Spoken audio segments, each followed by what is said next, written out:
Mamaya na lang daw po at tatapusin lang daw po yung iniinom nila. Susunod na lang daw po si Papa. Talagang lit ka papa mong yan! Andrea! Hoy! Andrea! Liam! Puntahan mo nga si papa mo doon sa baba. Ano na naman siguro sa inuman? Pauwiin mo dito. Sabi mo ako umuwi dito. Anong oras na? Wala pa tayong sinaing. Wala pang ulam. Anong oras na oh? Gabi na. Tawagin mo doon. Sabi mo umuwi dito. Bilisan ka mo. Sige po.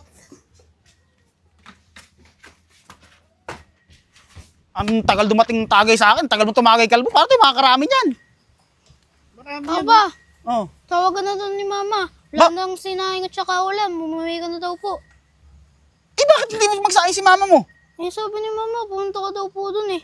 Eh sabihin mo kay mama mo, susunod na lang ako. Hindi pa nga ako nakakatagay. Bago pa lang kayo mag-uumpisa oh. Sayo mo, susunod na lang ako doon mamaya.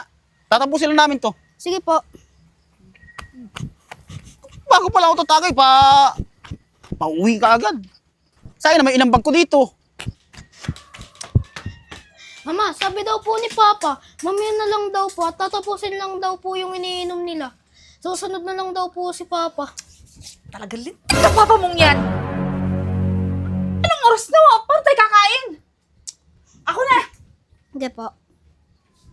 Dito ka lang ha. Sige po. Pupunta ko yung papa mo. Gabi na eh.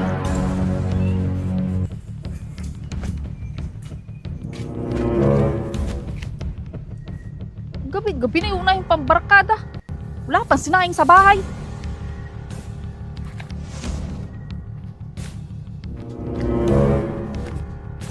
Oh, sa'yo na pa.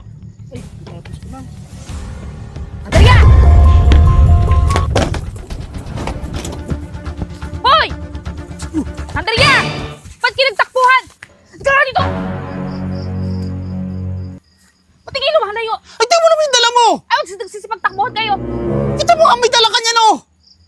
Ito yung pinapatawag sa anak mo, di ba? Ano? Ha? Akin na yan! Akin na yan. Anong oras na? Eh, bakit may dala ka nito? Magsiba ka doon ng panggatong. Wala tayong pang gasol. Paano ako makakapagluto? Anong oras na? Wala pa tayong pagkain. O, magsiba ka doon. Pinasusundo na kita sa anak mo eh. Katakot ka naman. May mga dala ka ng ganito. Katakot ka sa ganyan. Ay, sino bang hindi matatakot dito? Uy ka na doon. Una pa, barkada mo. Saan na ba sila? Aba, balik ko dyan. Mga loko-loko yata yung mga... Tingnan mo.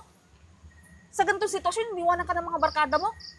Ulan mo kung nagkamayroon ng problema, iiwanan ka din. O di mag-isa ka ngayon. Uy ka na doon. Wala ko tayong mga kaibigan mong yan. Unahin mo pa yung mga yan eh. Ngayon mo na doon sa bahay, magsipa ka na.